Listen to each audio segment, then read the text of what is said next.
क्या आपने कभी सोचा है दो लोग एक ही शहर में रहते हैं, एक ही तरह की नौकरी करते हैं, एक जैसा खाना खाते हैं, लेकिन एक जिंदगी भर गरीब रहता है और दूसरा करोड़पति बन जाता है। अगर आप भी ये जानना चाहते हैं कि अमीर और गरीब के बीच असली फर्क पैसा नहीं सोच होती है, तो आज की कहानी आपके दिमाग का दरवाजा खोल देगी। ये कहानी है दो पिताओं की, एक पढ़ा लिखा डिग्रियों से भरा लेकिन महीने के आखिर में खाली जेब वाला, और दूसरा कम पढ़ा लिखा लेकिन ऐसे दिमाग वाला कि पैसा उसके पीछे भागता था। एक कहता था हम ये नहीं खरीद सकते, दूसरा पूछता था तुम ये कैसे खरीदोगे।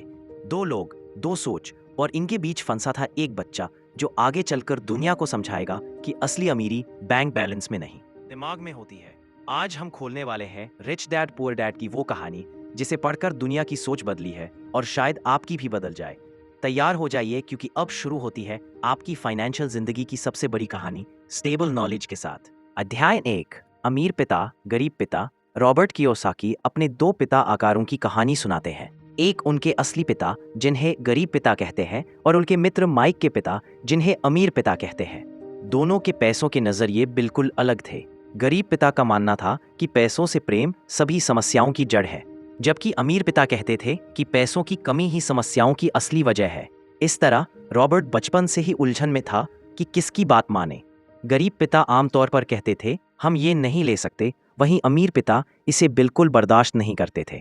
अमीर पिता उनसे पूछते थे तुम खुद से ये कैसे खरीदोगे जिससे दिमाग सक्रिय रहे। 9 साल की उम्र में रॉबर्ट ने फैसला किया कि वह अमीर पिता की सलाह मानेगा और पैसों की दुनिया उनसे सीखेगा। इस अध्याय से यही सीख मिलती है कि पैसा एक साधन है और उसे इस्तेमाल करने का नजरिया ही अमीर बनाता है। अध्याय 2, अमीर पैसे के लिए काम नहीं करते। दूसरे अध्याय में लेखक कहते हैं कि अमीर लोग पैसे के पीछे नहीं भागते, बल्कि पैसे को अपने लिए काम पर लगाते हैं। वे बताते हैं कि नौकरी से मिलने वाले वेतन पर पूरी तरह निर्भर रहने से अच्छा है कि ऐसी संपत्तियां, एसेट्स जुटाई जाएं जो नियमित आय देती हों। सरल शब्दों में अमीर लोगों के लिए काम करने का मतलब है बुद्धिमानी से निवेश करना। वे रोजगार में जितना कमाते हैं उससे अधिक महत्व इस बात को देते हैं कि कितनी संपत्ति उन्होंने जमा कर रखी है। उदाहरण के लिए रॉबर्ट बताते हैं कि उन्होंने और उनके मित्र माइक ने अमीर पिता के साथ काम किया और जाना कि पैसा बचाने से ज्यादा जरूरी है उसे काम में लगाने का तरीका सीखना। अमीर पिता कहते हैं कि जब तक आप नौकरी के अलावा खुद का बिजनेस या अन्य आय स्रोत नहीं बनाएंगे, तब तक वित्तीय स्वतंत्रता नहीं मिलेगी। यानी सिर्फ मेहनत से पैसा कमाना नहीं, बल्कि ऐसे अवसर चुनना है जहां पैसा आपके लिए काम करे। अध्याय 4, अपना व्यवसाय संभालो। चौथे अध्याय में लेखक हमें सलाह देते हैं कि अपनी नौकरी के अलावा भी अपना व्यवसाय या आय स्रोत बनाएं। यानी सिर्फ किसी कंपनी के इंटर्न या कर्मचारी बनकर पैसे कमाने की बजाय नौकरी को सीखने का माध्यम समझें और उससे सीखकर खुद की कमाई बढ़ाएं। वे बताते हैं कि मार्केटिंग, बिक्री, सेल्स और वित्तीय लेखा जोखा, फाइनेंशियल स्टेटमेंट्स जैसी क्षमताएं सीखकर आप अपना धंधा समझ सकते हैं।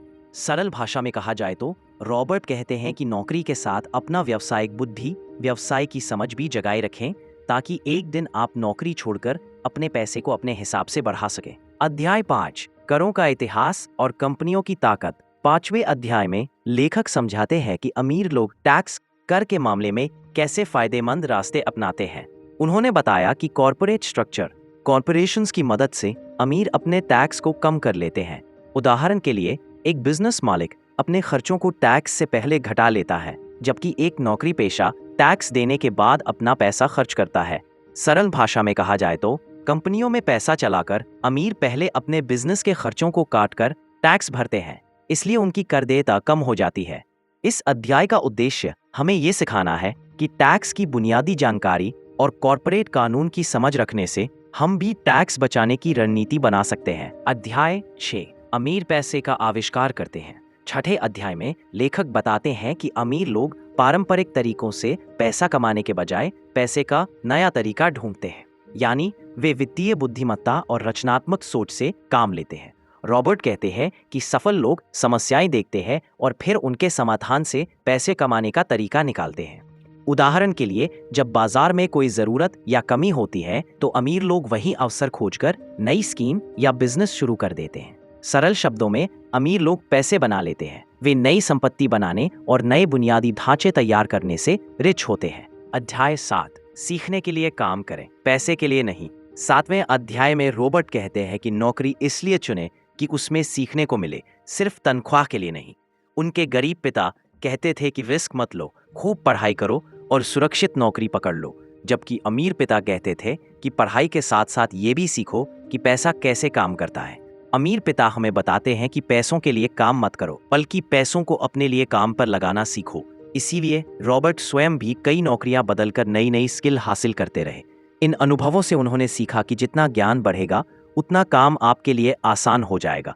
इस अध्याय का संदेश है कि नौकरी को एक सीखने का मंच बनाएं और हर दिन कुछ नया सीखने की सोच रखें। अध्याय 8, बाधाओं को पार करना। 8वें अध्याय में लेखक उन बड़ी बड़ी बाधाओं, ऑब्स्टेकल्स का जिक्र करते हैं जो हमें अमीर बनने से रोकती है। उन्होंने 5 मुख्य अवरोध बताए हैं। डर, फियर, असफल होने या पैसा खोने का डर। संदेह, सिनिसिज्म, हर चीज पर शक करना और क्या हुआ अगर सोच में उलझ जाना। आलस्य, लेजीनेस, महत्वपूर्ण टालना और व्यस्तता में फंस जाना। बुरी आदतें, बैड हैबिट्स जैसे पहले बिल भरना, बचत के बजाय खर्च करना। अहंकार, एरोगेंस, अपनी राय को ही सर्वोपरि मानना और दूसरों से सीखने को तैयार न होना। इन बाधाओं को पार करने के लिए रॉबर्ट कहते हैं कि हमें जोखिम लेने चाहिए और असफलताओं से सीखकर आगे बढ़ना चाहिए। वे बताते हैं कि एक अमीर जिसने पैसे खोए नहीं, वह शायद कभी जोखिम लिया ही नहीं। इसलिए ये अध्याय हमें सिखाता है कि डर और संदेह को पीछे छोड़कर नई चुनौतियों का सामना करें और गलतियों से सीख ले। अध्याय 9, अभी भी और जानना चाहते हैं? ये काम करके शुरू करें। 9वें अध्याय में लेखक हमें कार्रवाई करने के लिए प्रेरित करते हैं। अमीर बनने के लिए सिर्फ बातें जानना काफी नहीं, हमें व्यावहारिक कदम उठाने होंगे। रॉबर्ट ने कुछ करने की बातें बताई हैं जिन्हें आजमाकर आप अपनी वित्तीय स्थिति सुधार सकते हैं। अपना आकलन करें, अपने मौजूदा रास्ते को देखिए और तय कीजिए कि यह काम कर रहा है या नहीं। योजनाएं बनाइए, नए विचार सीखते रहें, किताबें पढ़ें, सेमिनार जाएं और बिजनेस के नए तरीकों के बारे में जानें। मेंटर्स और नेटवर्किंग, उन लोगों से जुड़ें जिन्होंने आपके लक्ष्यों को हासिल किया हो, उनसे सलाह लें और अपने नेटवर्क को मजबूत करें। बड़ी सोच रखें, बड़े अवसरों की तलाश करें और सौदेबाजी में हिम्मत दिखाएं।